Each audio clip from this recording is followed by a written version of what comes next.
Sometimes the weight of our past mistakes feels heavier than all the years we've lived to carry them. For some, redemption seems as distant as the fading stars at dawn. The Alpha has walked these ancient woods for 300 years, hunting demons and dark creatures. Tonight he tracks evil to a cursed cave. But a young woman blocks his path, her sword drawn and her voice desperate. "Stop! Don't go inside!" She knows something he's forgotten. This cave holds more than demons. It holds the truth about what he lost long ago. The warrior woman isn't just protecting sacred ground. She's protecting him from a past that could destroy them both. What could make her risk everything to save a creature like him? Before we jump back in, tell us where you're tuning in from. And if this story touches you, make sure you're subscribed because tomorrow I've saved something extra special for you. The mist that clung to these ancient woods had witnessed more death than any mortal soul could bear to remember. It swirled around towering oaks, whose roots drank from soil enriched by 3 centuries of spilled blood, both innocent and damned. In the heart of this primeval forest stood a cottage that seemed to grow from the earth itself, its stone walls covered in protective wards carved deep into the granite, each symbol pulsing with a faint silver light that kept the darkness at bay. Within these walls lived a creature caught between salvation and damnation, between the man he once was and the hunter he had become. The villagers knew him only as the Alpha, though few had ever seen his face and lived to speak of it. To them, he was legend made flesh, a guardian angel wrapped in the skin of a predator, salvation delivered through violence that would make saints weep. The Alpha stood before a massive stone fireplace, its flames casting dancing shadows across weapons that lined every wall. Blessed silver blades hung beside crossbows strung with consecrated gut. Ancient tomes bound in leather that had never known innocent blood sat open on oak tables, their pages filled with knowledge that could drive lesser minds to madness. Each item in this arsenal told a story of battles fought in the spaces between light and shadow, where ordinary men would lose their souls simply by witnessing the truth of what stalked the night. His hands, pale as moonlight but steady as the mountains themselves, traced the edge of his most prized possession, the crimson blade. The sword had been forged in fires that burned with the screams of the damned, its steel drinking deep from the blood of demons for longer than most kingdoms had existed. The weapon seemed to pulse with its own heartbeat, a rhythm that matched his own immortal pulse. When he gripped the leather-wrapped hilt, memories flooded through him like poison in his veins. Memories of the night everything changed, though the details remained frustratingly shrouded in shadow. The blade thirsted constantly, whispering promises of violence in a language older than human speech. It had tasted demon blood in quantities that would fill rivers, yet it was never satisfied, never sated. Like its master, it existed in a state of eternal hunger that could never be truly fed. The sword was both his greatest asset and his most constant torment, a reminder of the bargain he had struck in a moment of desperation that felt simultaneously like yesterday and eternity ago. Outside, the wind carried the scent of pine and decay, of morning dew and old death.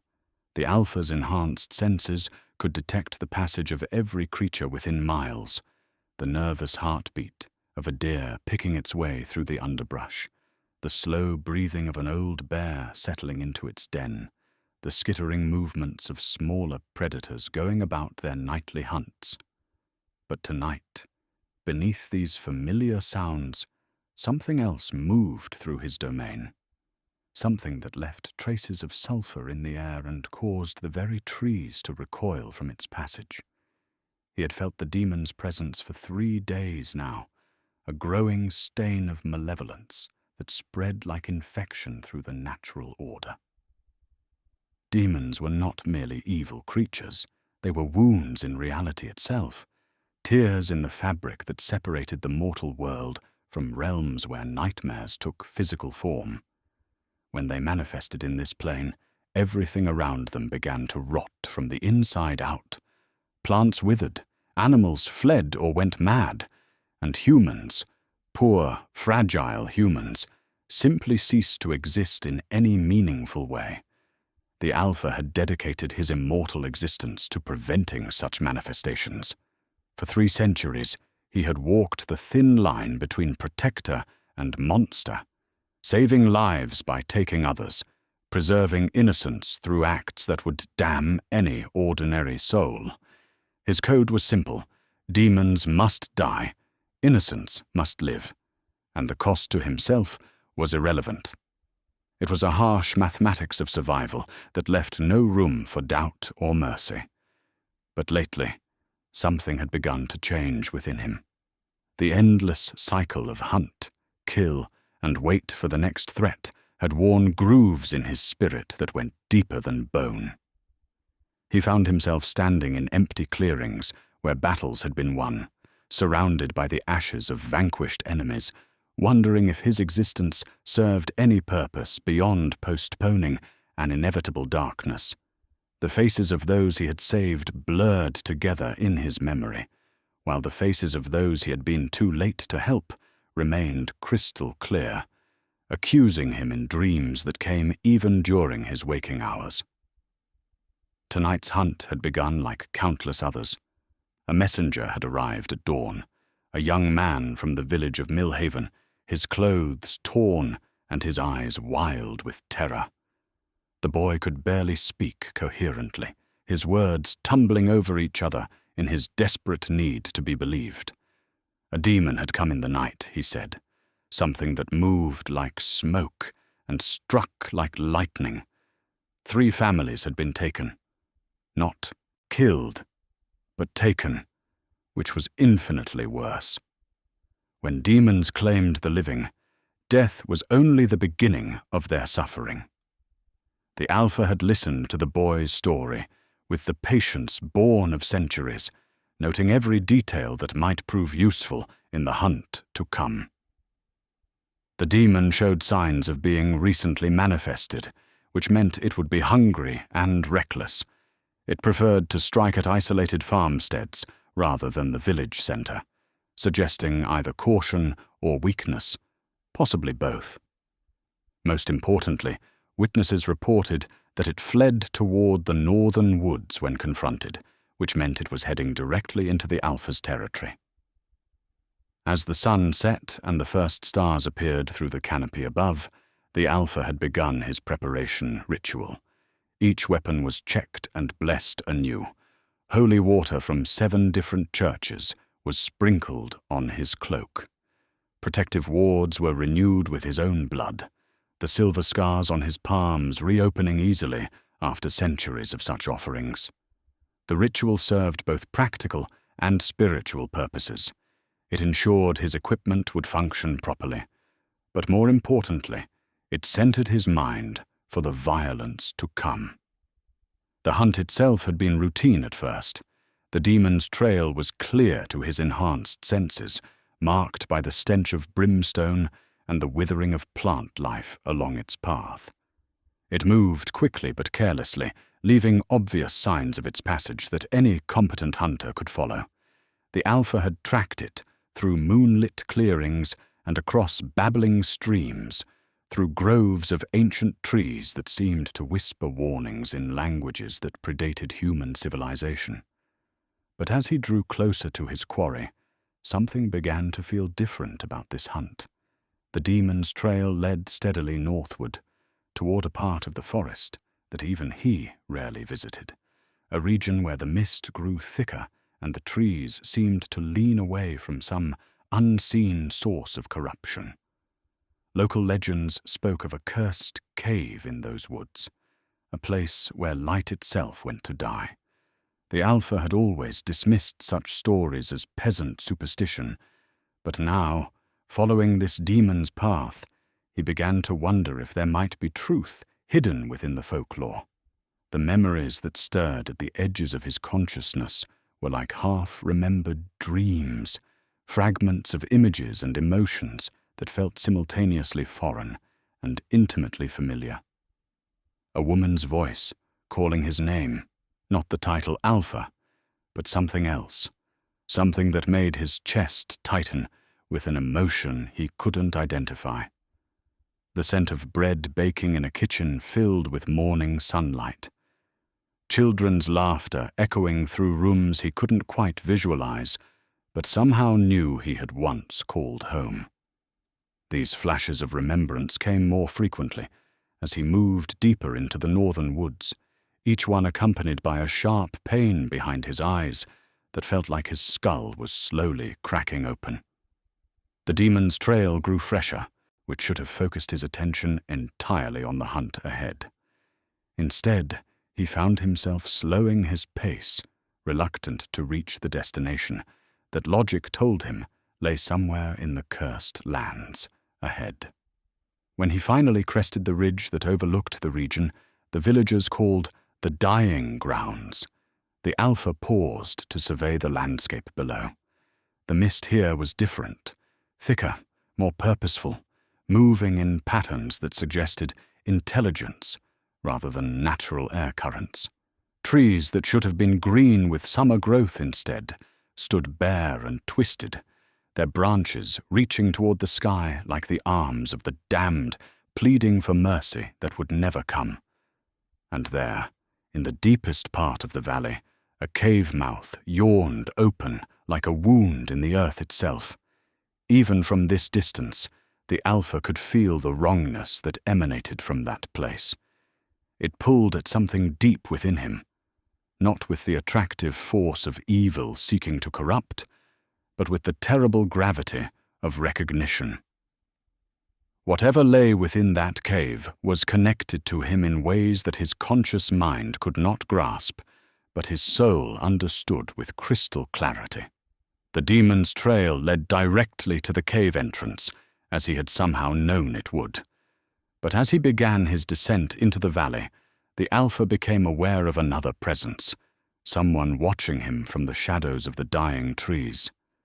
The watcher was skilled, moving with the silence of a trained warrior, but his senses were too keen to be fooled by even expert stealth. Whoever observed his approach was no demon. The scent was entirely human, though touched with something else, something that reminded him of old books and burning incense. As he drew closer to the cave, the presence revealed itself more clearly. A young woman stepped from behind one of the twisted trees, her hand resting on the hilt of a sword that seemed to shimmer with its own inner light. She wore the simple brown robes of a temple guardian, but her bearing spoke of someone who had seen combat and emerged victorious. Around her neck hung a pendant that pulsed with the same silver radiance as his own protective wards, and in her eyes was a mixture of fear and determination that he recognized from his own reflection in darker moments. "Stop, don't go inside," she called out, her voice carrying clearly across the misty ground between them. There was something in her tone that gave him pause, not just urgency, but genuine anguish, as if his decision to enter that cave would cause her personal pain. The Alpha halted his advance, studying this unexpected obstacle. In 3 centuries of hunting, he had encountered many who thought they could command him, from kings to priests to demons wearing the faces of angels. Most learned quickly that he bowed to no authority save his own conscience and the code that bound him to protect the innocent. But this woman was different. When she looked at him, her eyes held no fear for her own safety, only desperate concern for his. "You don't understand what lies within," she continued, taking a step closer despite the obvious danger he represented. "That place will destroy you." The words hit him like physical blows, stirring the fragments of memory that had been growing stronger throughout the night. Somewhere in the deepest recesses of his mind, he could almost hear an echo of those same words spoken in a different voice, in a different place, in a time when he had been someone else entirely. The memory struck him like a blade between the ribs, sudden, sharp, and impossibly familiar. But before he could grasp its meaning, the scent of fresh blood cut through the night air, snapping his attention back to the present danger.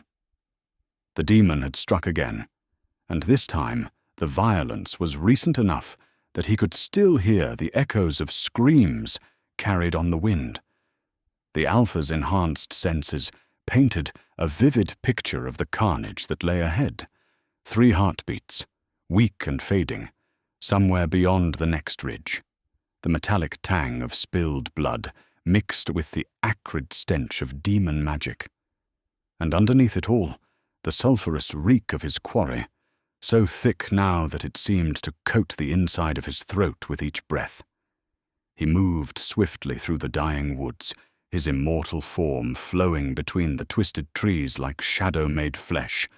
The woman's warning still echoed in his mind, but duty overrode caution. Innocent lives hung in the balance, and he had sworn an oath, written in blood and sealed with damnation, to protect those who could not protect themselves. The scene that greeted him in the clearing ahead would have driven most men mad. A merchant's wagon lay overturned, its contents scattered across ground that steamed with supernatural heat. The horses were gone, not dead, but simply absent, as if they had never existed at all. That was the demon's calling card, its signature method of announcing its presence. It didn't just kill, it unmade things, erasing them from reality with the casual indifference of a child destroying sandcastles. 3 figures huddled behind the wreckage, their faces pale with terror and shock.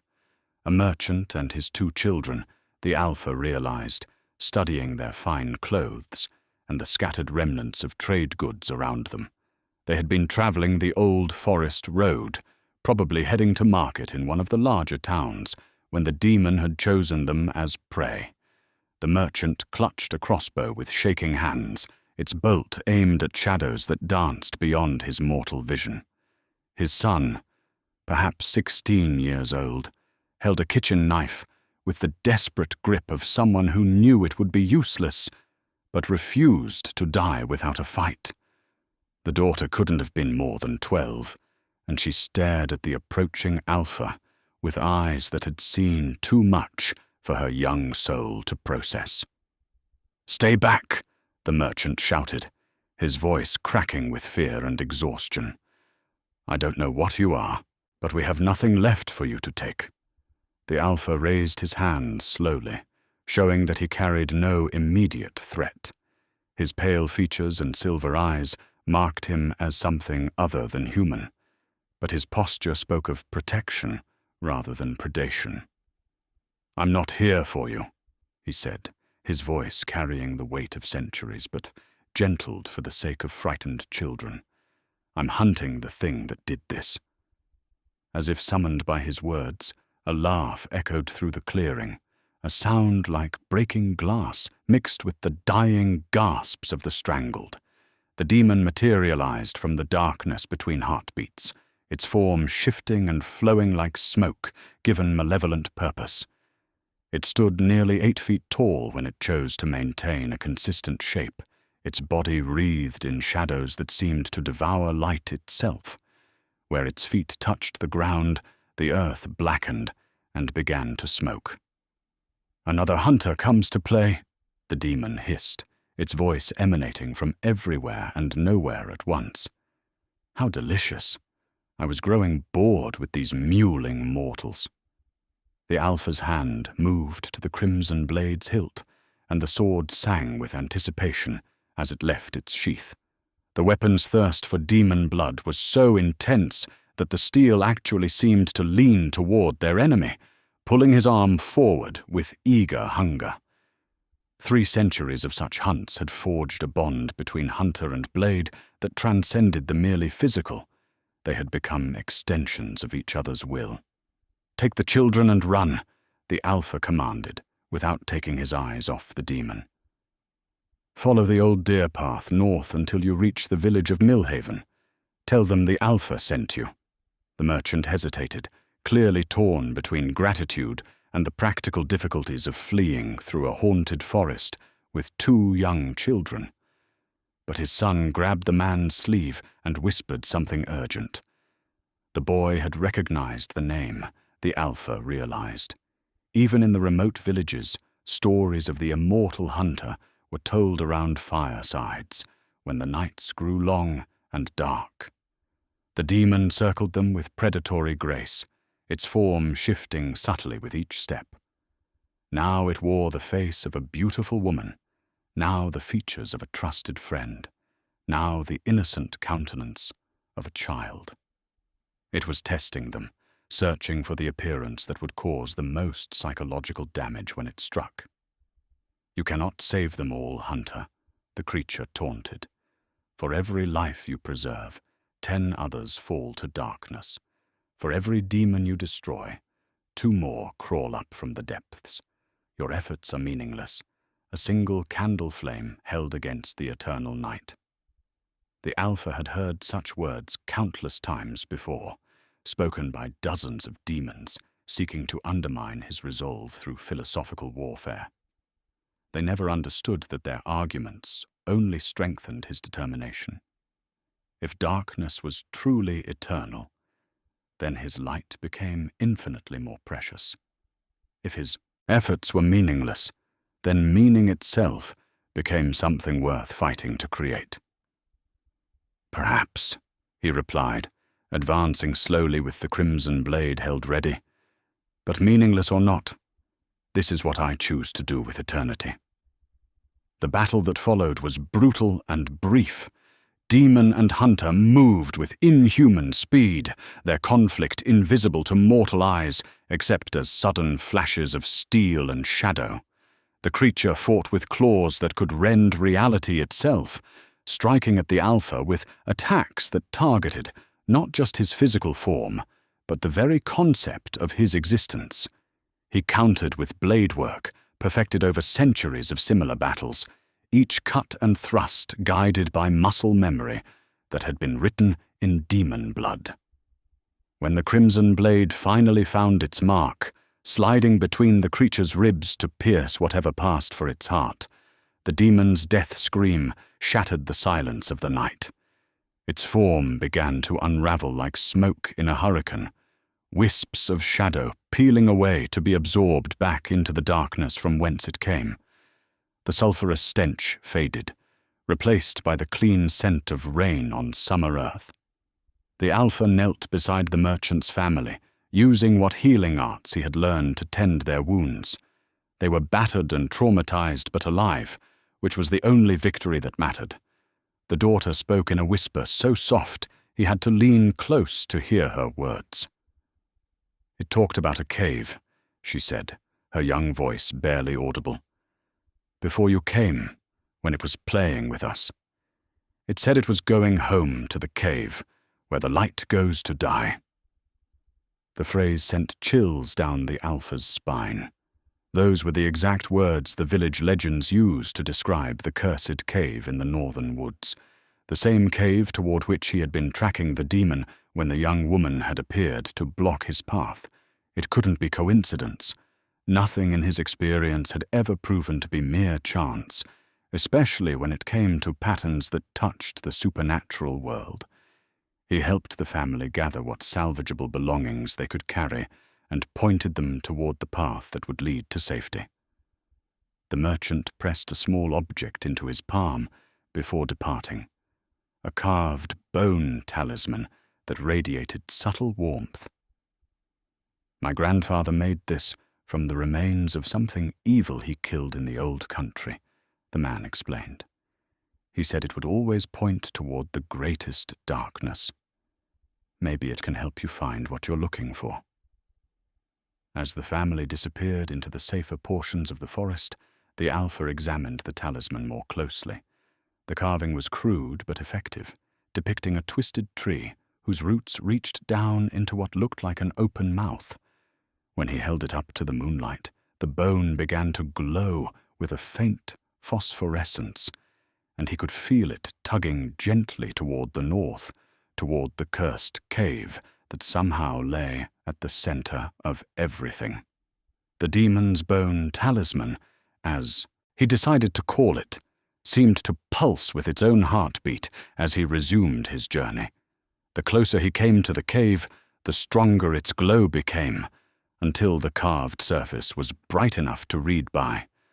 More disturbing was the way it seemed to resonate with something deep within his own chest, creating a harmony that felt like recognition.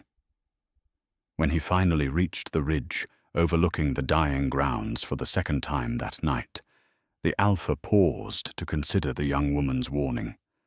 She had known about the cave's dangers before he had even mentioned it. She had spoken with the voice of someone who understood exactly what he risked by entering that place. And there had been something in her eyes, a familiarity that suggested their meeting was neither chance nor coincidence. The cave mouth yawned before him like the entrance to hell itself, and the talisman in his palm burned with cold fire. Whatever answers lay within that darkness, he was finally ready to face them. But first, he needed to deal with the guardian who had appointed herself protector of secrets he didn't even know he possessed. Elira had been waiting in the shadow of the sacred grove stones for 3 days, her vigil unbroken despite the growing exhaustion that weighed on her shoulders like a mantle of lead. The ancient markers that surrounded the cursed cave stood 12 feet tall, each one carved from black granite and inscribed with protective runes that had been old when her great-grandmother was still a child. Tonight, those runes pulsed with an urgency she had never seen before, their silver light flickering like the heartbeat of something dying. The Order of the Silent Vigil had maintained this watch for over 3 centuries, passing the sacred duty from mother to daughter in an unbroken chain of guardianship. Elira was the youngest to ever hold the responsibility, having inherited the role when her grandmother died the previous winter. The old woman's final words still echoed in her mind with the weight of prophecy. "When the silver-eyed hunter comes, child, you must choose between duty and truth. The choice you make will determine whether the world burns or finds salvation." At 26, Elira possessed the skills of a warrior twice her age and the wisdom of someone who had spent her entire life studying the ancient texts that chronicled the cave's dark history. She could read the elder script that covered the sacred grove stones, understood the complex rituals needed to maintain the protective barriers, and knew by heart every legend and half-remembered truth that surrounded this place. But all her training felt inadequate, now that the moment her grandmother had warned her about was finally upon her. The sacred grove stones themselves were marvels of ancient craftsmanship, positioned in a perfect circle around the cave entrance with mathematical precision that suggested knowledge lost to the modern world. Each stone was different, some tall and slender, like accusing fingers pointed toward the sky, others broad and squat like sleeping giants. The runes carved into their surfaces were not merely decorative but functional, creating a complex ward that kept the darkness within the cave from spreading into the world beyond. Maintaining these barriers was a daily ritual that had consumed most of Elira's life. Each dawn, she would walk the circle clockwise, touching each stone and speaking the words of binding that her grandmother had taught her. Each sunset, she would repeat the process in reverse, reinforcing the protections against whatever stirred in the depths below. The work was lonely and monotonous, broken only by the occasional pilgrim who came seeking wisdom or the rare scholar who had heard whispers of the Order's existence. But 3 nights ago, everything had changed. The stones had begun to glow more brightly, their protective auras expanding and contracting like the breathing of some vast creature.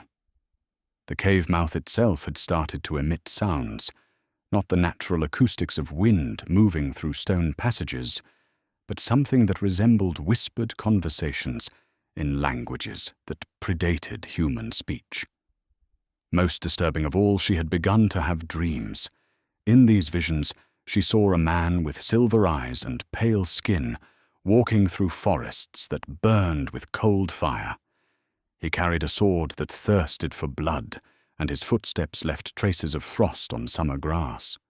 Sometimes he wore the face of a monster, fanged and terrible, dealing death with casual indifference.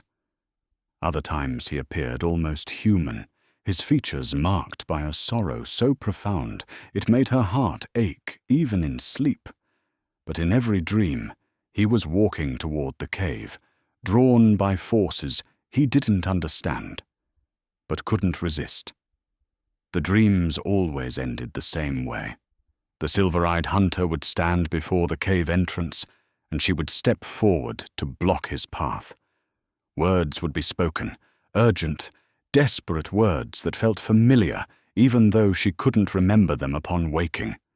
Then everything would dissolve into chaos, screams and shadow, light and darkness warring for supremacy, and at the center of it all, a choice that would determine the fate of everything she had sworn to protect.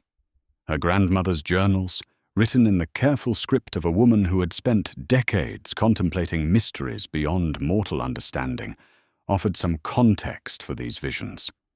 The Order of the Silent Vigil had been founded specifically to watch for the return of the one whose sacrifice created the darkness.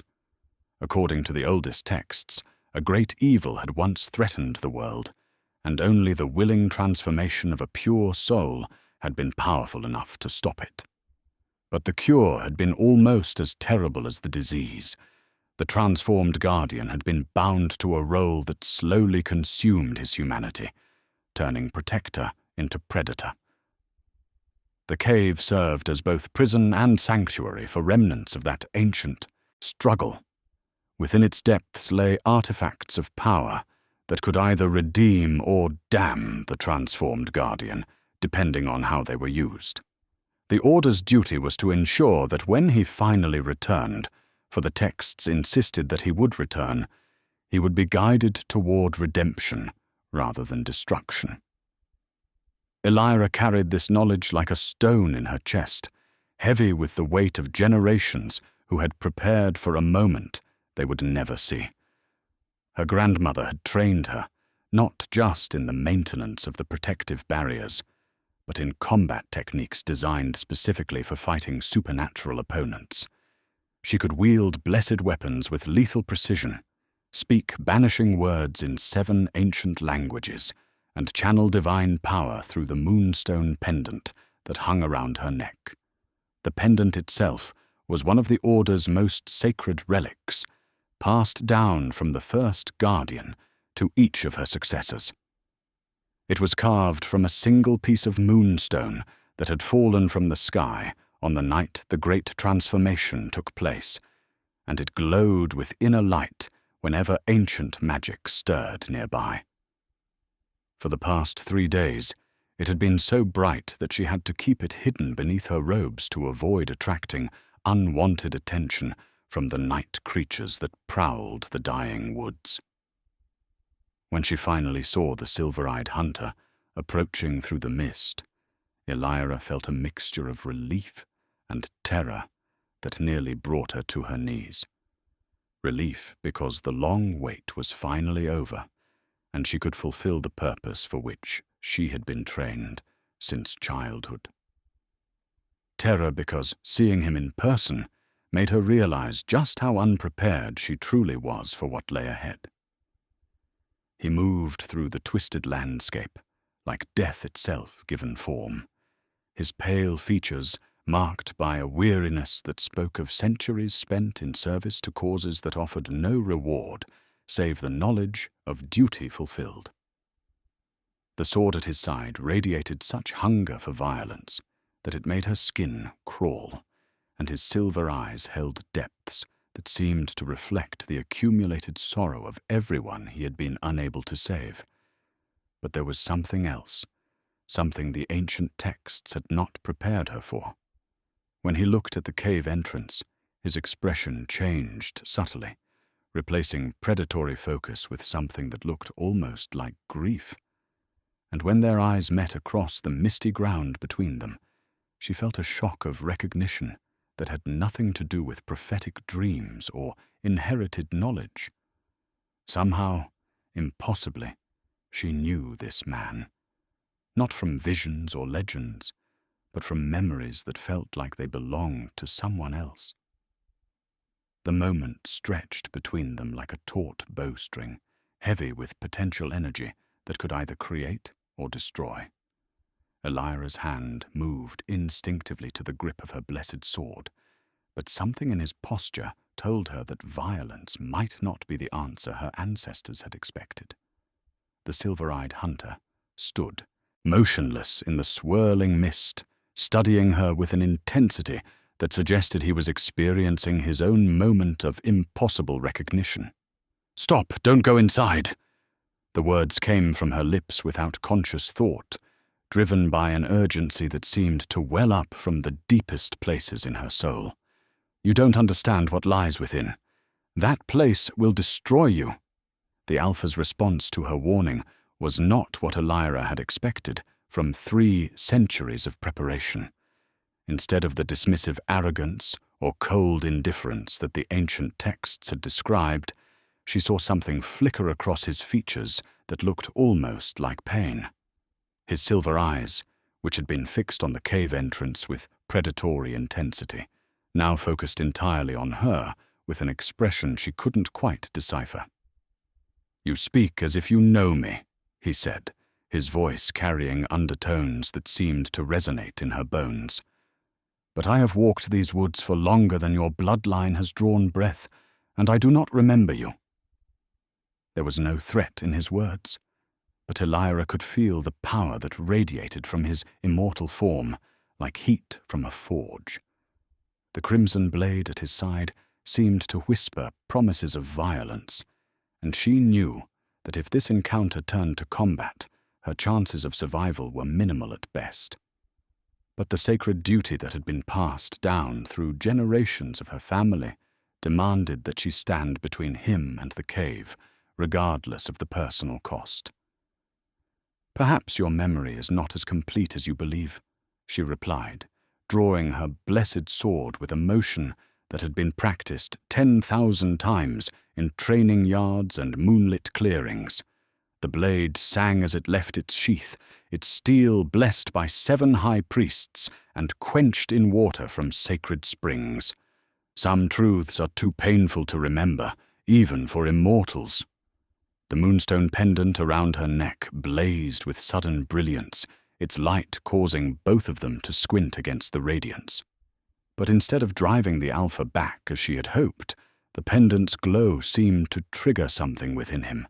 His pale features contorted with sudden anguish, and he staggered as if struck by an invisible blow. "That light," he whispered, pressing a hand to his temple. "I have seen that light before." Elira sensed opportunity in his moment of weakness, and struck with the speed her grandmother had drilled into her through years of relentless training. Her blade moved in a silver arc designed to disable rather than kill, targeting the tendons in his sword arm with surgical precision. But the Alpha's reflexes were beyond anything human training could achieve. He moved like quicksilver, the crimson blade appearing in his hand between one heartbeat and the next. The clash of blessed steel against demon-forged metal sent shock waves through the surrounding forest. Trees that had stood for centuries swayed as if struck by hurricane winds, and the sacred grove stones pulsed with light that painted the entire clearing in shades of silver and gold. Elira found herself fighting an opponent whose skill had been honed over lifetimes of combat, whose every movement spoke of experience, bought with blood, and measured in the deaths of countless enemies. But she was no mere village warrior, thrust unprepared into battle. The Order of the Silent Vigil had trained her specifically for this confrontation, teaching her techniques designed to exploit the weaknesses that even immortal creatures possessed. She fought with the desperation of someone defending everything she held sacred, and the knowledge that failure meant not just her own death, but the unleashing of ancient evils upon an unprepared world. Their battle carried them in a deadly dance around the perimeter of the sacred grove stones, neither able to gain a decisive advantage. The Alpha's strength and speed were inhuman, but Elira's blessed weapons could harm him in ways that ordinary steel could not. Her training in the combat arts of 7 different traditions allowed her to shift fighting styles without warning, keeping him off balance despite his vast experience. It was during one of these exchanges, as they locked blades near the largest of the sacred grove stones, that disaster struck. The memory crystal, hidden within Elira's staff, a relic she had carried without fully understanding its purpose, cracked under the supernatural pressure of their conflict. Ancient magic that had been contained for generations suddenly flooded the clearing like a breaking dam. The effect on both combatants was immediate and devastating. Elira felt her mind suddenly filled with images and emotions that belonged to someone else, memories of a life she had never lived but somehow remembered with perfect clarity. She saw herself as a young woman in clothes from a bygone era, standing in a kitchen filled with morning sunlight, kneading bread while humming an old song. But it wasn't herself she was remembering. It was someone else, someone whose face she couldn't quite see, but whose presence felt as familiar as her own heartbeat. The Alpha's reaction was even more dramatic. He dropped the crimson blade and fell to his knees, his hands clutching at his head as if trying to hold his skull together against some internal pressure. When he looked up at her, his silver eyes were wide with shock and recognition. "Mira," he whispered, and the name hung in the air between them like a prayer or a curse. "You have her face? How do you have her face?" The name meant nothing to Elira's conscious mind, but something deeper within her responded to it with a surge of emotion so intense it nearly brought her to tears. The memories continued to flow from the cracked crystal, showing her glimpses of a life lived centuries ago, a woman who had loved a man with silver eyes, who had watched him make an impossible choice to save their village from demonic invasion, who had held his hand as he willingly accepted, a curse that would preserve his life but cost him his humanity. "I don't understand," Elira said, lowering her sword as the tide of borrowed memories threatened to overwhelm her sense of self. "These aren't my memories, but I remember them. I remember you, but you died before I was born." The Alpha struggled to his feet, his immortal composure shattered by the revelation that struck him with more force than any physical blow could have managed. "Mira died 3 centuries ago," he said, his voice barely audible above the wind that sighed through the dying trees. "I watched the light fade from her eyes. I buried her with my own hands. But her bloodline survived," Elira whispered, understanding beginning to dawn like a terrible sunrise. Her sister escaped the village before the transformation. The children she bore carried forward something more than just blood. They carried forward pieces of the love that was lost. The memory crystal continued to pulse with fading light, each flash revealing new fragments of the past that connected them across the centuries. They saw the night of the great sacrifice, when the man who would become the Alpha had willingly accepted damnation to save everyone he loved. They saw the aftermath, when the survivors had sworn sacred oaths to preserve what remained of his humanity, until the day he might reclaim it. The sacred grove stones around them sang with harmonious resonance, their ancient magic recognizing the fulfillment of prophecies that had been written in starlight before the first human city was built. The cave entrance seemed to pulse with answering darkness, as if whatever slumbered within had awakened to the presence of the one it had been waiting for. Between them, the temporary truce born of shared revelation felt as fragile as morning frost. They stood at the threshold of understanding truths that had been hidden for centuries, but the demon that had led them to this place still lurked somewhere in the darkness ahead, and the choices they made in the next few moments would determine whether their reunion would bring salvation or damnation to them both. The revelation hung between them like a bridge across centuries, fragile and momentous. Elira found herself studying the Alpha's face with new eyes, seeing past the immortal hunter to glimpses of the man he had once been. The silver eyes that had seemed so alien now held depths of sorrow that spoke of love lost and choices that could never be undone. When he spoke her ancestor's name, his voice carried the weight of 300 years of grief. "Show me," he said simply, and there was no command in his words, only the quiet desperation of someone who had lived too long with questions that had no answers. "If you carry Mira's blood, if your family has guarded secrets about my past, then I need to know the truth." Elira hesitated for a moment, knowing that once she revealed the contents of the Bloodline Chronicle, there would be no returning to the simple certainties that had defined both their existences.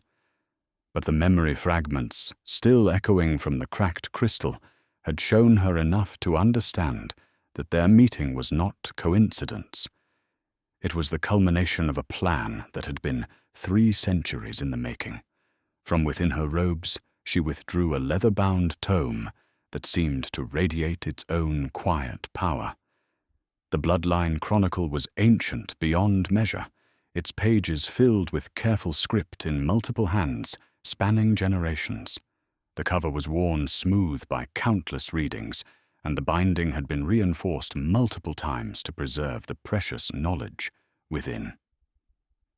"This has been in my family since the night of your transformation," she said, offering him the book with hands that trembled slightly.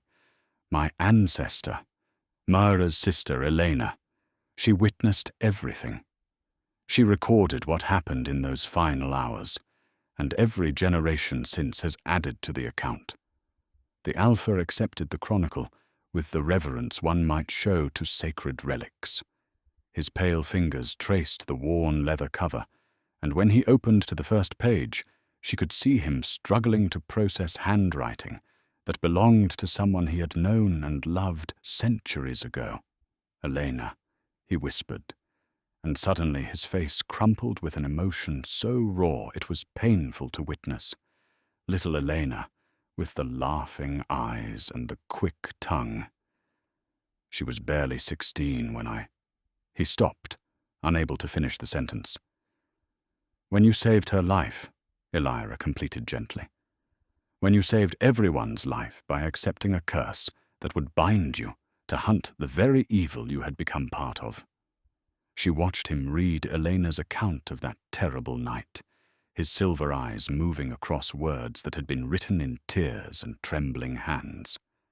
The chronicle told the story that no legend or whispered tale could capture, the human story behind the supernatural transformation.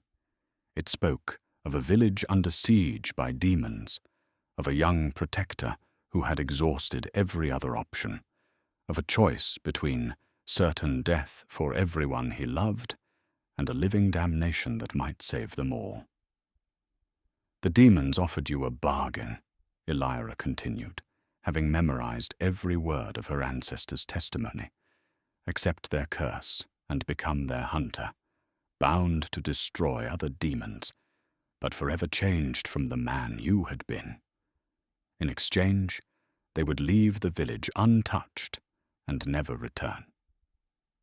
The Alpha's hands shook as he turned the pages, seeing his own story told through the eyes of those who had loved him.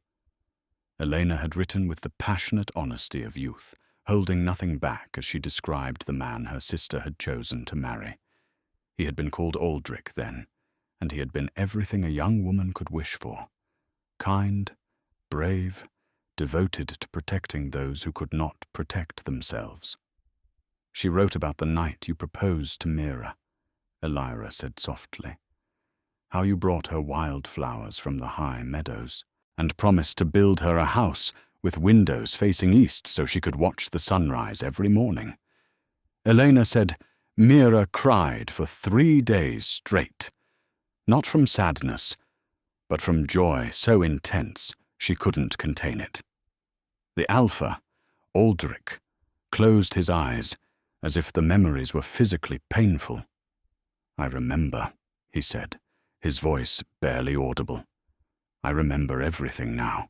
The way she laughed when I stumbled over my proposal, the way she looked in her wedding dress, like sunlight given human form, the way she held my hand when the demons came and told me what they required.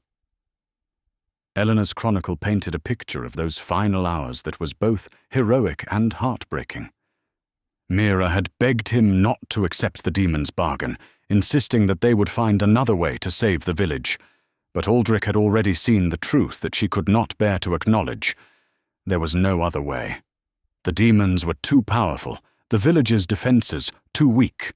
Only his willing transformation could provide the strength needed to drive them back. She made Elena promise, Elira continued, reading from a passage near the end of the first section. Promise to remember him as he was, not as what he would become. Promise to preserve the truth of his sacrifice, so that someday, when he returned to himself, he would understand that his choice had meaning. The chronicle went on to detail what happened after the transformation, how Aldrich had become something beyond human comprehension, bound by supernatural compulsions that drove him to hunt demons with relentless efficiency, how he had saved the village but could no longer stay among those he had sworn to protect, lest the dark hunger within him turn toward innocent targets. How Mira had died of a broken heart less than a year later, unable to bear the weight of loving someone who could no longer love her back. But Elena kept the promise, the Alpha said, his voice growing stronger as understanding dawned. She preserved the truth, and she passed it down through the generations. More than that, Elira replied, she founded the Order of the Silent Vigil to ensure that when you finally sought to reclaim your humanity, there would be someone to guide you home. The chronicle's later pages detailed the establishment of the protective barriers around the cave, the training of successive guardians, and the careful preservation of artifacts that might be needed for his eventual redemption. Each generation had added their own observations and insights, building a comprehensive understanding of the supernatural forces that bound him and the methods that might be used to break them. The cave, Aldrich said, looking up from the ancient pages. Elena knew I would be drawn here eventually. It's where the transformation took place, Elira confirmed. The demons used it as their base of operations during the siege. But more than that, it's where they left the artifacts of your binding, the tools that made you what you are, and the only things powerful enough to unmake it. For the first time since she had known him, the Alpha's expression held something other than grim determination or ancient sorrow. There was hope in his silver eyes now, fragile and tentative, but real nonetheless. Then we go in together, he said, closing the chronicle carefully and handing it back to her. If Eleanor's descendants have guarded these secrets for 3 centuries, then you have more right than anyone to see how the story ends. The memories came flooding back like water through a broken dam, each one hitting Aldrich with the force of revelation and the pain of 3 centuries of suppressed grief. Standing there in the shadow of the sacred grove stones, Holding Elena's chronicle in his hands, he could suddenly remember everything with crystalline clarity. Not just the broad strokes of his sacrifice, but the intimate details that made him human. He remembered the morning of his wedding day, how nervous he had been as he dressed in the finest clothes the village could provide. His hands had shaken so badly that his younger brother had to help him with the clasps on his ceremonial cloak.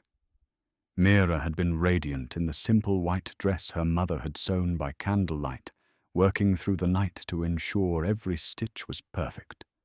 When she had walked down the aisle between rows of wildflowers, Aldrich had felt his heart stop for a moment, overwhelmed by the impossible fortune that had brought such a woman into his life. The pain of remembering was almost unbearable. For 3 centuries, he had existed in a state of emotional numbness, the demonic curse suppressing everything that made him vulnerable to sentiment or hesitation. Now, with those barriers crumbling, he felt the full weight of every moment he had lost, every day he might have spent with the woman who had been the center of his world. She used to sing while she cooked, he said, his voice thick with unshed tears. Old songs her grandmother had taught her, melodies that made even the simplest meal feel like a feast. I would sit by the kitchen window and pretend to read, but really I was just listening to her voice and thinking that I was the luckiest man who had ever lived. Elira watched him with compassion that reminded him so powerfully of Mira that it took his breath away. The resemblance wasn't just physical, it was in the way she held herself when confronted with suffering, the instinctive kindness that made her reach out toward pain rather than away from it. Her ancestors' blood ran true, carrying forward not just features, but the essential goodness that had defined the woman he had loved. More memories surfaced with relentless intensity. Summer afternoons spent building the house he had promised her, his hands raw from working with stone and timber, but his heart light with anticipation of the life they would share. The way Mira would bring him water and stolen kisses during his breaks from construction, how she would stand in the doorway they had framed together and describe where she would place the furniture they could not yet afford to buy.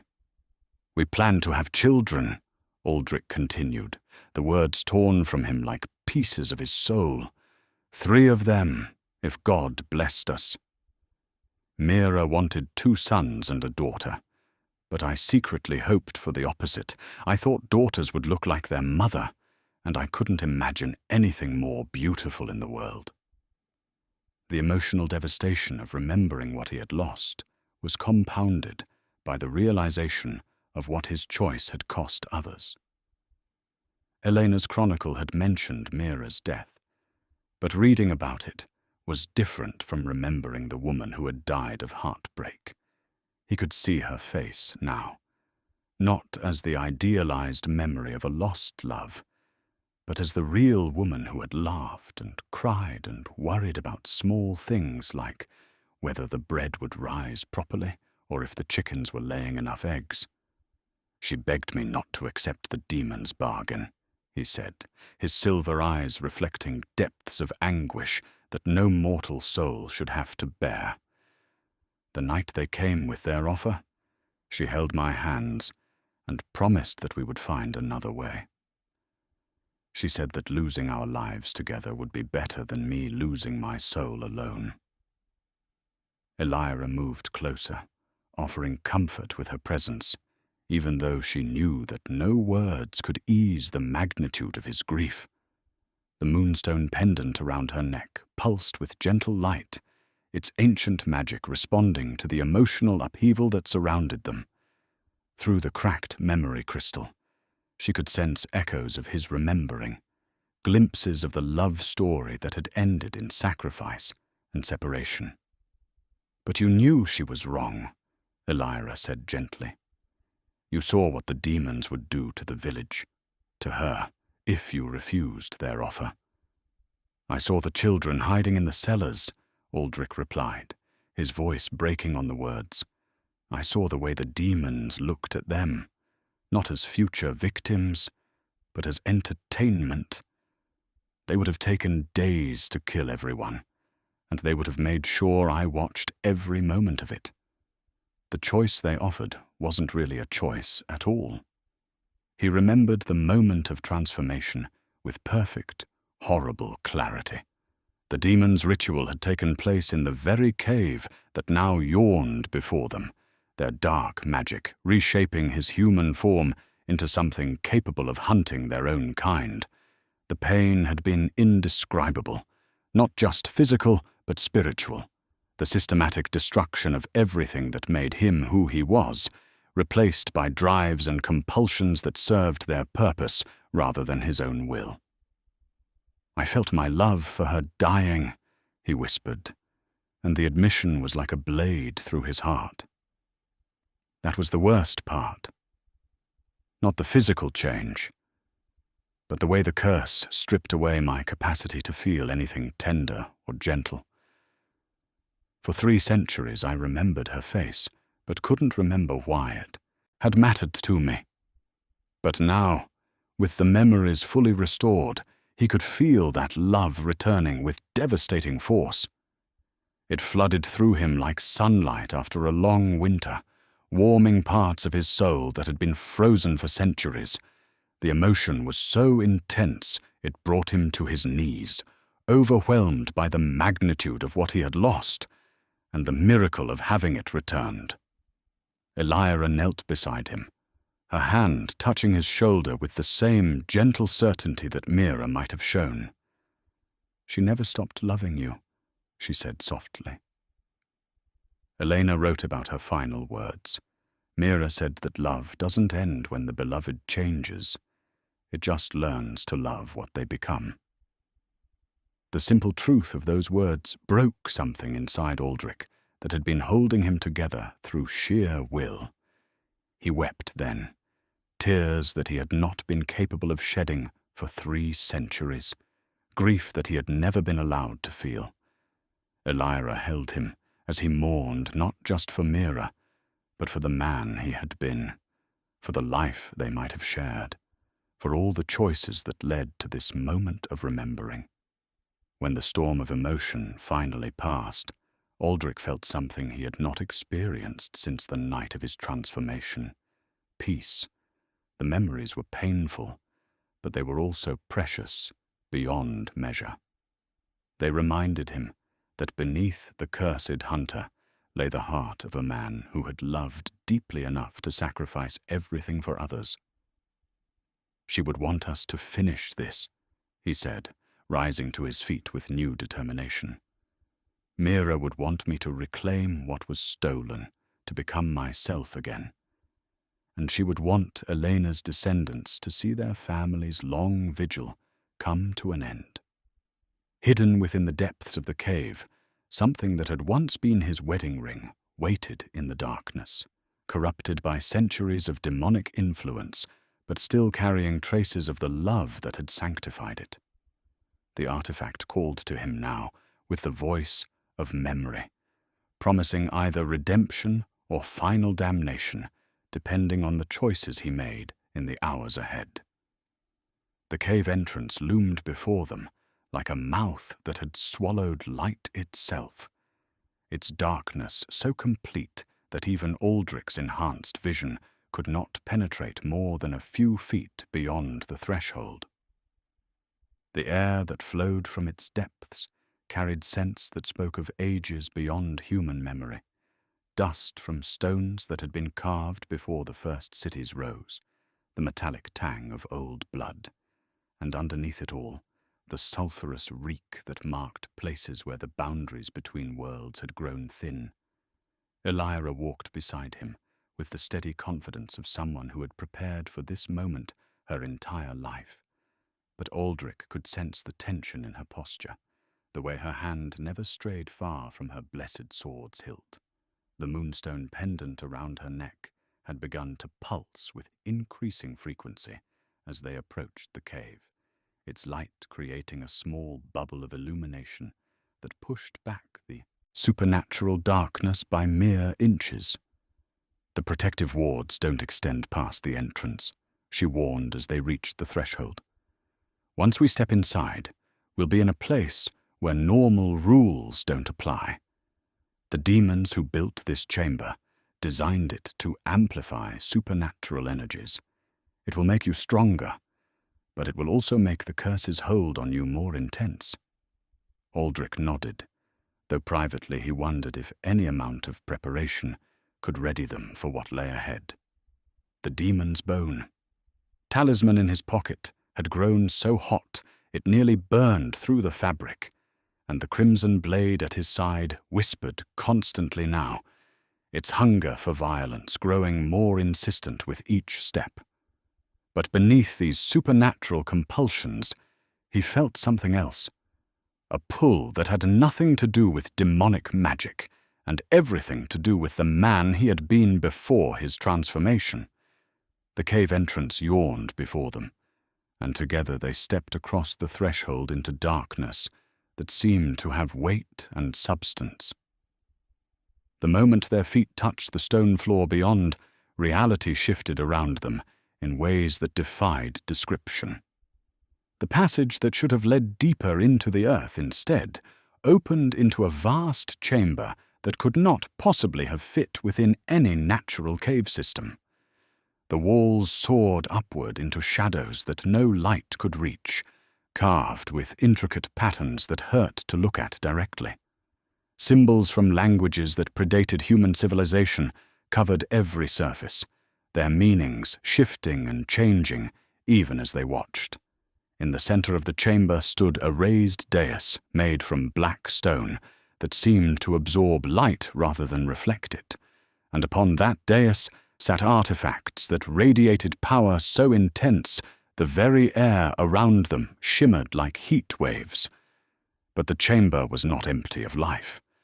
What they had tracked here was not the demon Aldrich had fought in the forest. That creature had been merely a messenger, a herald sent to announce the arrival of something far more significant. The true demon stood waiting for them in the shadows beyond the dais, its form shifting between shapes too terrible for mortal minds to fully process.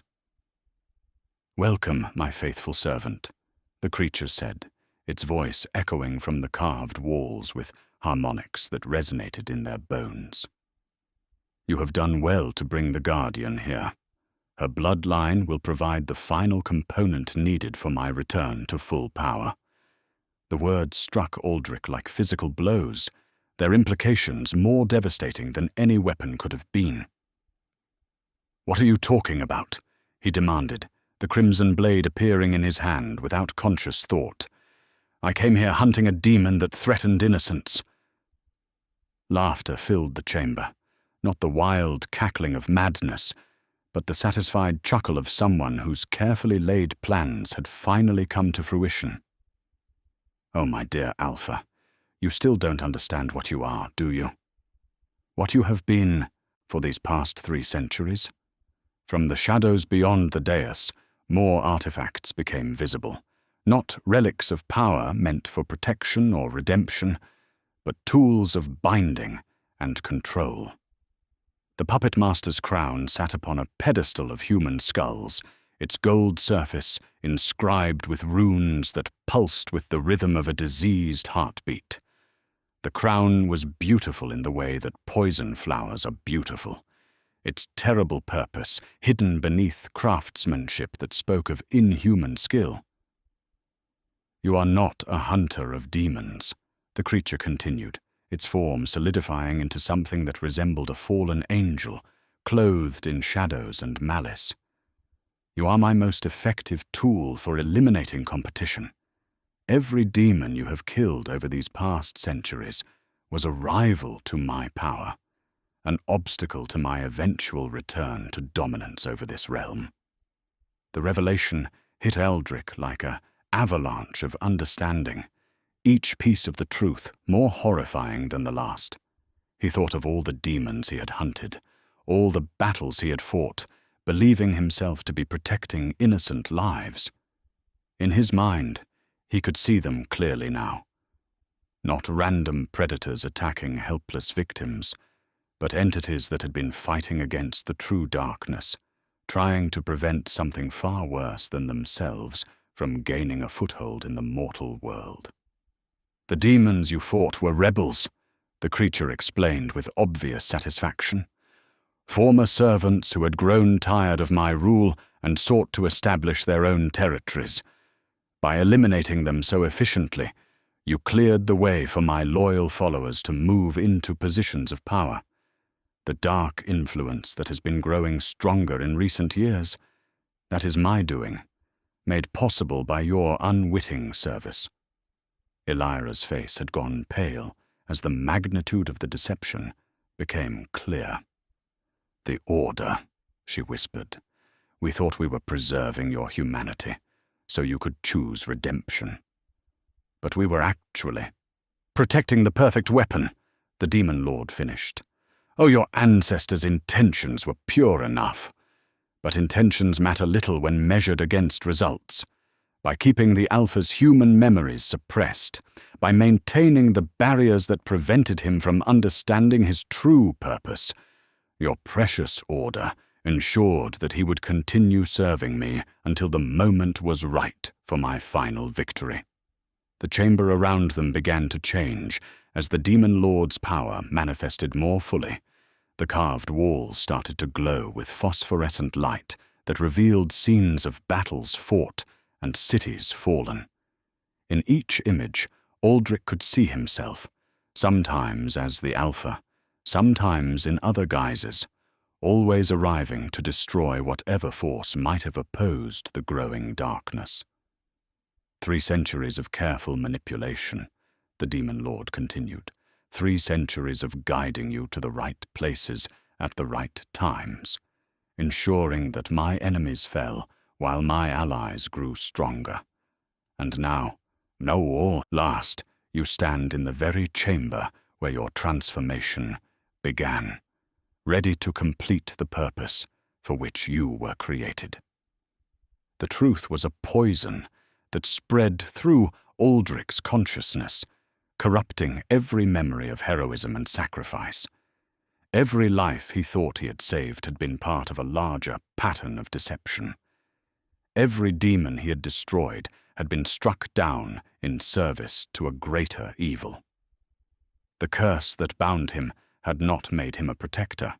It had made him the unwitting architect of humanity's eventual downfall. "But why reveal this now?"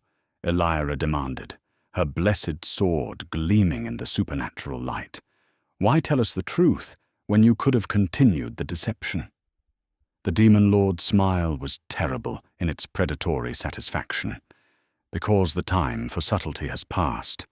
With my rivals eliminated and my power base secured, I no longer need a hunter operating in secret.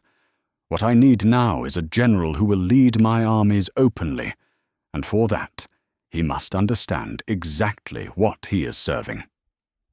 The puppet master's crown pulsed with increasing intensity, its golden surface reflecting light that seemed to come from within the metal itself. Aldrich could feel its influence reaching toward him like grasping fingers, seeking to complete a binding that had been 3 centuries in the making. The crown promised power beyond imagination, authority over legions of darkness, and an end to the confusion that had plagued his existence. "Accept your true nature," the Demon Lord commanded. "Take up the crown that was always meant for you, and lead my forces in the final conquest of this realm. Or resist, and watch as I destroy everything you have ever cared about, starting with the last daughter of Eleanor's bloodline." Standing in that chamber of horrors, surrounded by the evidence of his unwitting betrayal of everything he had believed he was protecting, Aldrich faced the most important choice of his long existence. The crown called to him with promises of clarity and purpose, while Elira looked at him with eyes that held no condemnation, only the desperate hope that the man beneath the curse was strong enough to resist the darkness one final time. The weight of 3 centuries of deception crashed down upon Aldrich like the collapse of mountains, each revelation adding to a burden that threatened to crush what remained of his sanity. Standing in the Demon Lord's chamber of horrors, surrounded by evidence of his unwitting betrayal of everything he had believed himself to be protecting, he felt the foundations of his identity crumble into dust.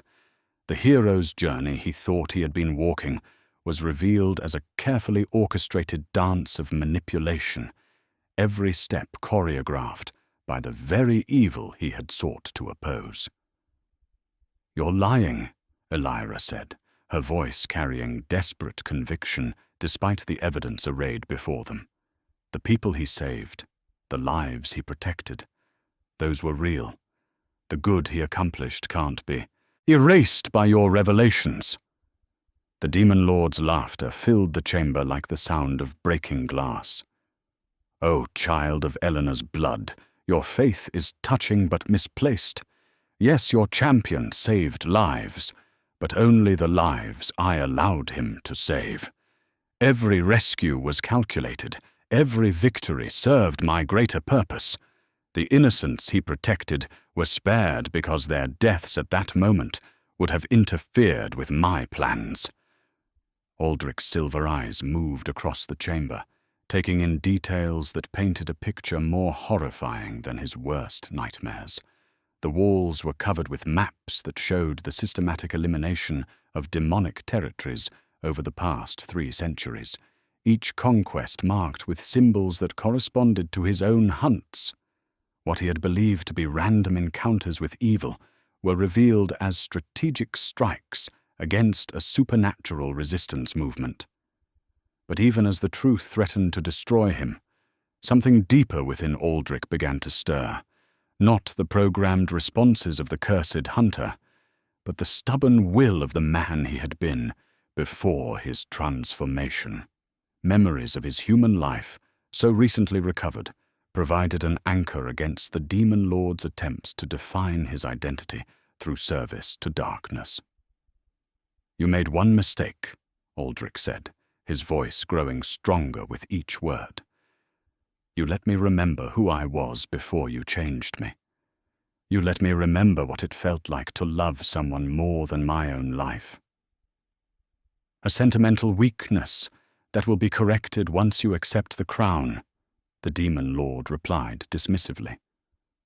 "Human emotions are obstacles to true power, chains that bind you to mortality when you could embrace immortality's full potential."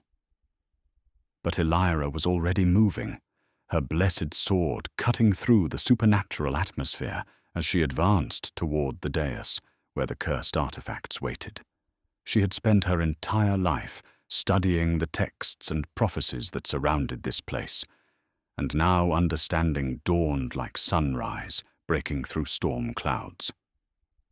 "The sacrifice dagger," she whispered, her eyes finding the ornate blade that lay partially hidden among the other artifacts. "It's here. The one artifact our order knew could break supernatural bonds if wielded with the proper intention." The weapon she indicated was unlike anything in their previous arsenal, its silver blade inscribed with runes that seemed to shift between languages as they watched. The sacrifice dagger had been crafted by the First Order of Demon Hunters, designed specifically to sever the supernatural bonds that tied cursed souls to their dark masters. But the price for using such a weapon was always the same: the wielder's own life force, channeled through the blade to break chains that ordinary magic could not touch. "You cannot use it," Aldrich said immediately, understanding the implications even as hope flickered within his chest. "The dagger requires a willing sacrifice of the one who holds it. I won't let you die to free me from my own mistakes." "And I won't let you become what he wants you to become," Elira replied, with the calm certainty of someone who had found her true purpose at last. "My family has guarded the secrets of your redemption for 3 centuries. This is why we were chosen, not just to preserve your humanity, but to help you reclaim it when the moment came." The demon lord sensed the shift in the chamber's dynamics and moved to prevent what he clearly recognized as a genuine threat to his plans. Shadow tendrils erupted from the floor around them, seeking to bind both hunter and guardian before they could reach the artifacts that might provide salvation. But Aldrich's reflexes, honed by centuries of combat, allowed him to slice through the attacking darkness with the crimson blade, its edge hungry for supernatural flesh. As they fought their way toward the dais, Elira shared knowledge that had been passed down through generations of her bloodline. "The dagger can sever any supernatural bond," she explained between sword strokes, "but it requires the willing participation of both the bound soul and one who carries the blood of those he was sworn to protect. My ancestors' love for you didn't end with Myra's death. It was passed down through Eleanor's children as a sacred trust." The battle intensified as more of the demon lord's servants emerged from hidden alcoves throughout the chamber. These were not the crude manifestations that Aldrich had faced in the forest, but elegant creatures of shadow and malice that moved with deadly precision. Each one was bound to their master through chains of loyalty and fear, their very existence dependent upon his continued power. "You see how futile resistance becomes?" the demon lord taunted as his minions pressed their attack. "Even if you could reach the dagger, even if you were willing to pay its price, you lack the knowledge to use it properly. The ritual requires more than sacrifice. It requires understanding of the original binding, knowledge that died with the demons who created your curse." But Elira's response came not with words, but with action. From within her robes, she produced a final artifact, one that none of the ancient texts had prepared her to understand until this moment. The Unity Stone was no larger than her palm, a crystalline formation that seemed to contain captured starlight within its faceted surface. It had been passed down through her family for generations, its purpose unknown, but its importance emphasized by every guardian who had carried it. "The stone contains more than preserved light," she realized, as understanding flooded through her. "It holds the essence of the love that was strong enough to make the original sacrifice meaningful. When you accepted the demon's bargain to save your village, the bond between you and Mira didn't break. It transformed, becoming part of the magical foundation that gave you the strength to resist complete corruption." The Unity Stone began to resonate with both the sacrificed dagger and something deep within Aldrich's cursed form. For the first time since entering the chamber, the demon lord's expression showed genuine concern rather than predatory satisfaction. The artifacts were responding to each other in ways that his carefully laid plans had not accounted for. "If we combine our life forces through the stone," Elira continued, dodging a shadow blade that whispered past her ear, "we might be able to generate enough power to break the binding without either of us dying in the process. The love that Elena's bloodline has carried forward can be joined with the love you've reclaimed for yourself." Aldrich felt something within his chest respond to her words, not the artificial compulsions of the curse, but the genuine warmth of human connection reawakening after centuries of suppression. The possibility she offered was more than just freedom from supernatural bondage. It was a chance to reclaim the capacity for love that had been stolen from him on the night of his transformation. "Even if your plan succeeds," the demon lord snarled, his beautiful mask finally slipping to reveal the ancient malevolence beneath, "you will have gained nothing.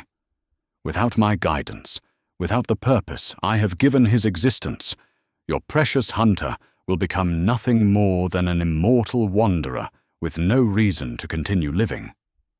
"Then we'll find new reasons," Elira replied, her voice carrying the strength of someone who had finally understood her destiny. "We'll find purposes worth living for, causes worth fighting for, that don't require us to serve evil to accomplish good. The chamber began to shake as the demon lord's fury manifested in physical force, ancient stones groaning under pressure that threatened to bring the entire structure down upon their heads. But the artifacts on the dais continued to glow with increasing brightness, their combined power creating harmonics that resonated through both hunter and guardian. Standing together before the sacrifice dagger, surrounded by enemies but united in purpose, Aldrich and Elira prepared to attempt something that had never been tried before, the redemption of a soul that had been voluntarily damned in service to others. The Unity Stone pulsed between them like a crystallized heartbeat, carrying forward the love of generations and offering it as fuel for a transformation that would either set them free or destroy them both in the attempt. "Whatever happens," Aldrich said, reaching for the dagger with hands that no longer trembled, "I want you to know that your family's vigil was not in vain. For the first time in 3 centuries, I remember what it feels like to hope."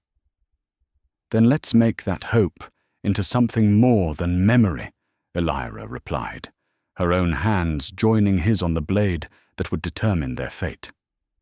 "Let's make it into truth."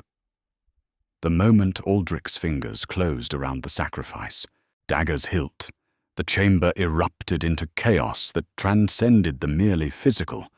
The weapon's touch sent shock waves through his immortal form, each pulse revealing the intricate network of supernatural bonds that had controlled his existence for 3 centuries.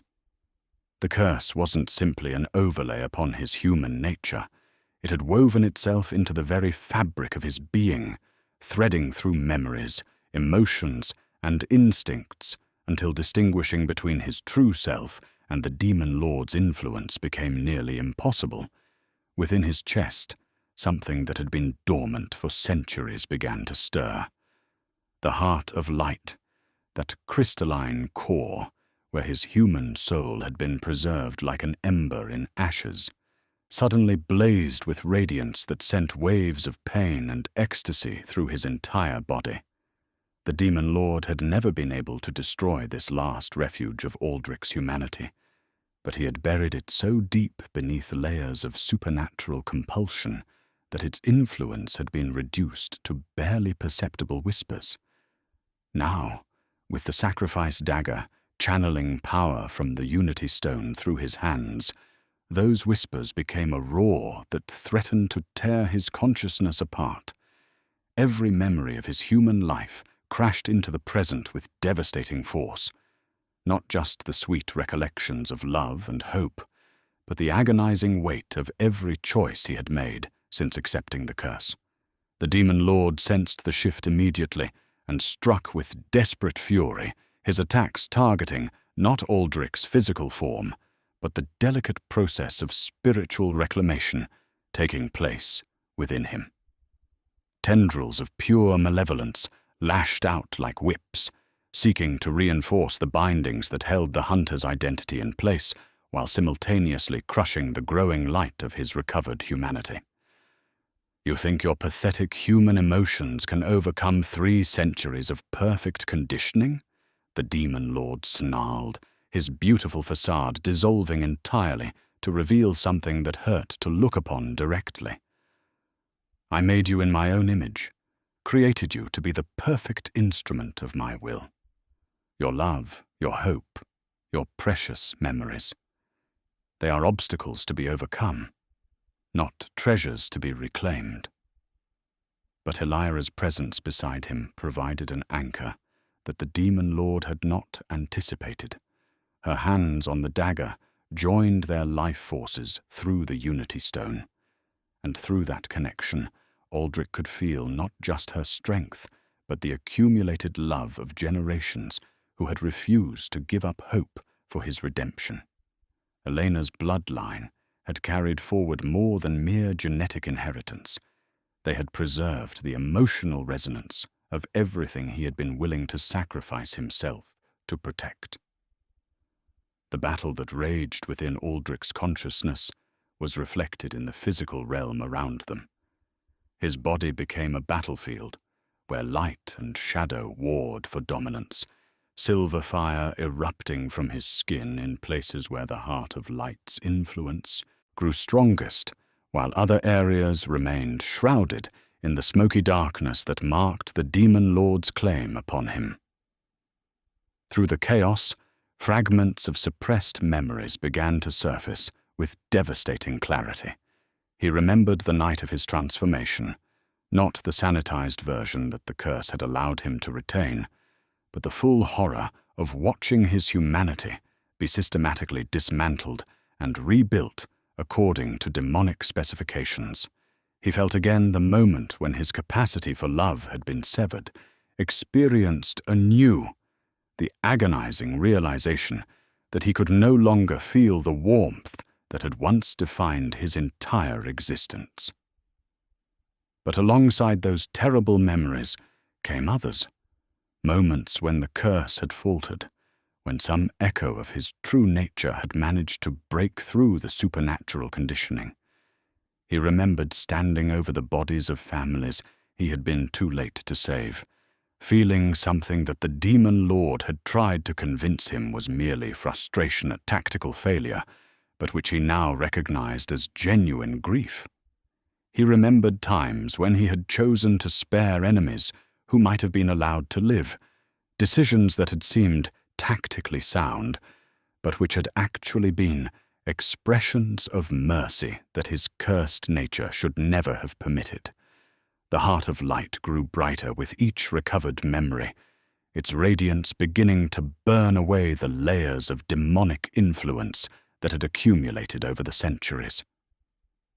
The pain was indescribable, like having every nerve ending flayed while simultaneously being forced to relive 300 years of suppressed emotion in the span of moments.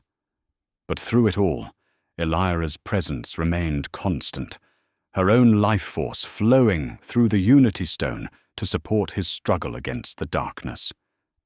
"I can see him," she whispered, her voice barely audible above the supernatural storm that raged around them. "I can see the man you were, the man you still are, beneath all their lies. Hold on to that. Hold on to who you chose to be when you made that first sacrifice." The Demon Lord's attacks intensified as he realized that his perfect weapon was slipping from his control. Shadow blades materialized from the darkness, seeking to sever the connection between Hunter and Guardian before their combined strength could complete the process of liberation. But Aldrich's reflexes, now guided by recovered human instincts rather than programmed responses, allowed him to defend them both while maintaining his grip on the sacrifice dagger. With each parry and counterattack, he felt more of his true nature returning. The movements that had once been calculated exercises in supernatural efficiency became expressions of protective instinct, each sword stroke motivated by love rather than duty. The crimson blade in his free hand sang with different harmonics now, not the mindless hunger for demon blood that had characterized it for centuries, but something cleaner, more purposeful. The heart of light reached critical luminosity, its radiance beginning to overwhelm the darkness that had defined his existence for so long.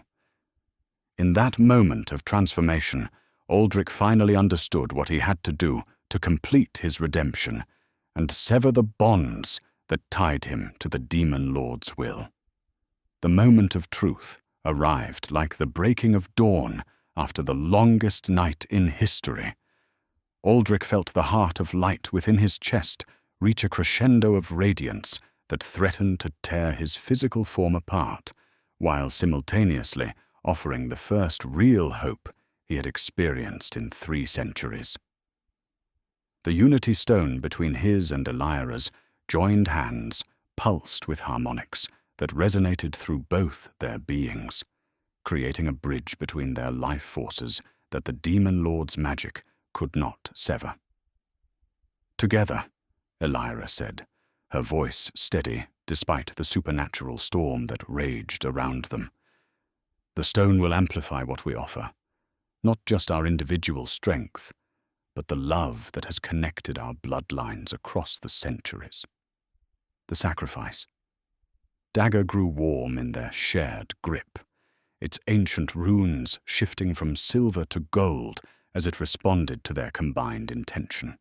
The weapon had been designed to channel the wielder's life force through its blade to break supernatural bonds, but this was the first time in its long history that it would attempt to draw power from two souls united in purpose, rather than consuming a single life in payment for its service.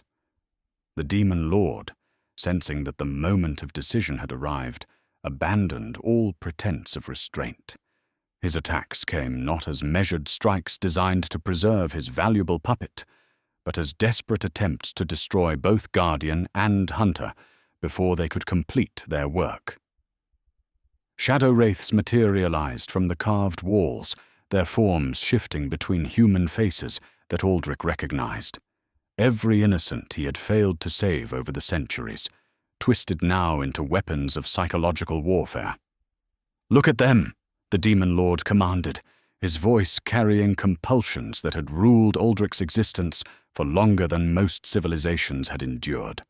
"Remember every failure, every moment when you arrived too late to prevent suffering.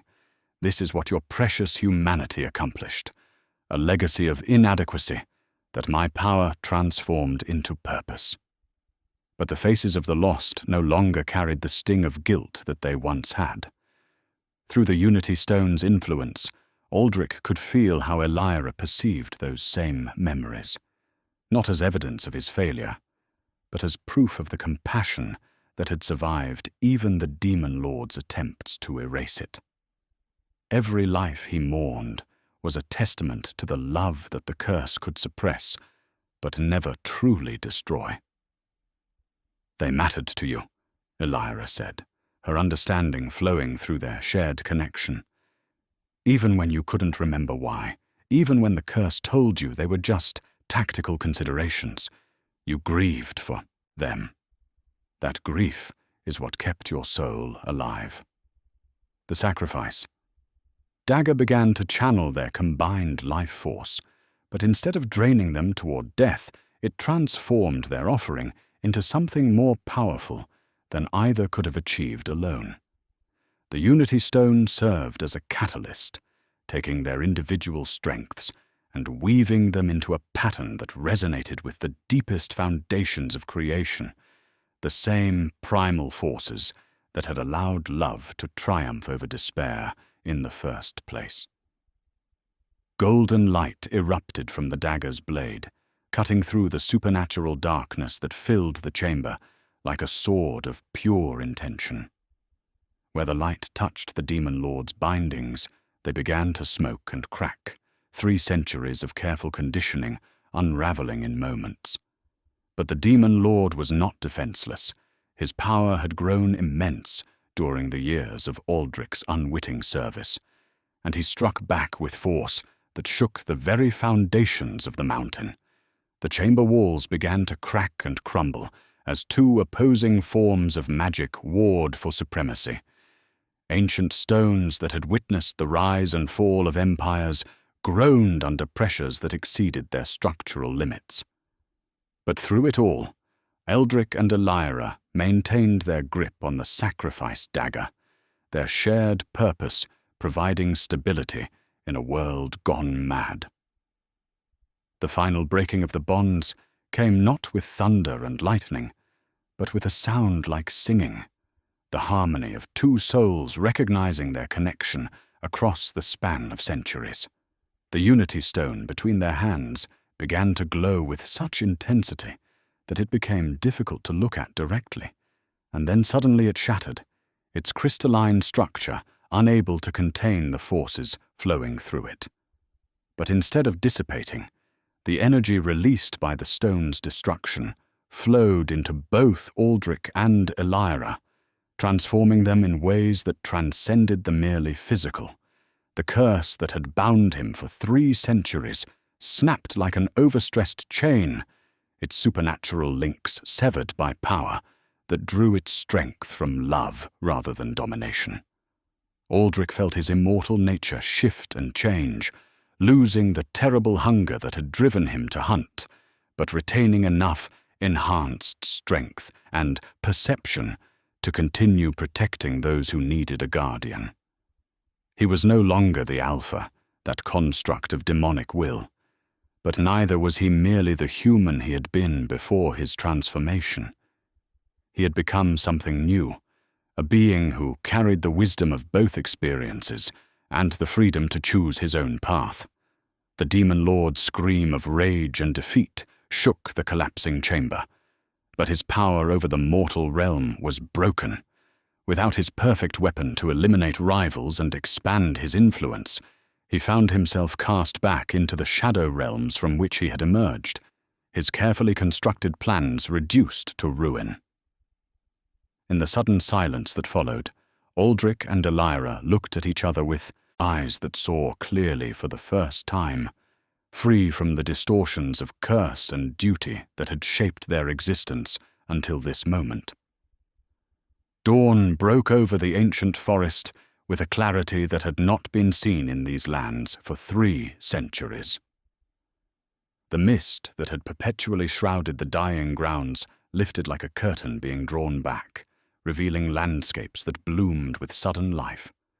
Trees that had stood twisted and bare just hours before now bore green leaves that rustled with sounds of health and hope. Where the cursed cave had yawned like a wound in the earth, only natural stone remained, sealed by forces that ensured the darkness within would never again threaten the world above. Aldrich awakened to sensations he had almost forgotten existed. Sunlight on his face carried warmth that penetrated more than just his skin. It reached into places within his soul that had been frozen for longer than most men lived entire lives. The change in his nature was profound, yet subtle. He retained the enhanced strength and perception that had made him an effective hunter, but the constant hunger for violence had been replaced by something infinitely more precious, the capacity to choose his own path. When he opened his eyes, the first thing he saw was Elira sitting beside him, her face reflecting the same wonder and exhaustion that he felt. The moonstone pendant around her neck no longer pulsed with urgent warning, but glowed with the gentle radiance of a task completed and a duty fulfilled. In her hands she held fragments of the Unity Stone, its crystalline structure forever changed by the forces that had flowed through it, but somehow still beautiful in its transformation. "How do you feel?" she asked, her voice carrying genuine concern rather than the formal courtesy of guardian addressing ward. Aldrich considered the question carefully, taking inventory of changes that went far deeper than the physical. "Different," he said finally. "Still myself, but free to choose who that self will become." He paused, studying her face in the morning light. "And you? The ritual took as much from you as it did from me." Elira smiled with warmth that reminded him powerfully of the woman whose bloodline she carried. "Lighter," she admitted. "For 26 years, I've carried the weight of my family's long vigil. Now that burden has transformed into something else, not the ending of a duty, but the beginning of a choice." Together, they made their way back through the forest that was already showing signs of recovery from centuries of supernatural blight. Word of the previous night's events had somehow spread through the interconnected network of villages and settlements, carried perhaps by the same mystical forces that had lifted the curse from the land itself. When they reached the first inhabited area, the village of Millhaven, where the merchant family had found safety, they were greeted as heroes returned from a legendary quest. The celebration that followed was unlike anything either had experienced. Aldrich found himself the center of attention, not as the feared Alpha, but as a man who had sacrificed everything to protect others, and finally found his way back to himself. Children who would have fled in terror from his presence just days before now gathered around to hear stories of his adventures, their innocent questions helping him process memories that spanned centuries. But it was the quiet moments that affected him most deeply. When an elderly woman brought him bread she had baked with her own hands, simply as thanks for keeping her grandchildren safe, he felt emotions that the curse had stolen from him. When a young father pressed coins into his palm, payment offered not from fear, but from genuine gratitude, he understood for the first time in 3 centuries what it meant to be valued for his choices rather than feared for his power. Elira proved equally adept at adapting to their new circumstances. The skills that had made her an effective guardian translated seamlessly to the role of counselor and protector. Villagers who had heard of the Order of the Silent Vigil began seeking her out, not just for protection from supernatural threats, but for wisdom about matters both practical and spiritual. As the days passed, they found themselves working together with natural ease that spoke of partnership rather than mere alliance. When reports came of bandits threatening outlying farms, they responded as a team, Aldrich's enhanced abilities and combat experience complemented by Elira's knowledge of protective rituals and her talent for negotiation. When a plague of nightmares began affecting the children of a distant village, they traveled together to investigate, discovering that the disturbance stemmed from a minor demon drawn by the power vacuum left by the demon lord's banishment. 3 months after that transformative night in the cave, Aldrich stood before a simple grave marker in the cemetery where Mira had been laid to rest. The headstone was weathered by centuries of wind and rain, but Eleanor's descendants had maintained it carefully, ensuring that the carved letters remained legible. Elira stood beside him, offering silent support as he finally said the goodbye that should have been spoken long ago. "I loved you," he whispered to the memory of the woman who had shaped his entire existence. "I loved you enough to become a monster to keep you safe, and I loved you enough to find my way back to humanity when the chance was offered. I hope that wherever you are, you understand that everything I did was for you." The wind that rustled through the cemetery carried scents of growing things and distant rain, natural fragrances that spoke of a world renewed. When Aldrich finally turned away from the grave, he found Elira watching him with understanding that needed no words. "What shall we do now?" she asked, and in her question he heard not uncertainty, but anticipation. "We continue," he replied, taking her hand with fingers that no longer trembled with supernatural compulsions. "We protect those who need protection. We help those who need help. And we build something worthy of the sacrifices that brought us together." The Guardians' new oath they spoke that day was simple but profound, binding them not through supernatural compulsion, but through freely given commitment to serve as protectors of the innocent and guardians of hope. Together, they would walk the roads between villages, carrying forward the wisdom of ages while writing new stories of courage and compassion. As they set out from Millhaven toward whatever challenges awaited them, neither looked back toward the forest where their old lives had ended.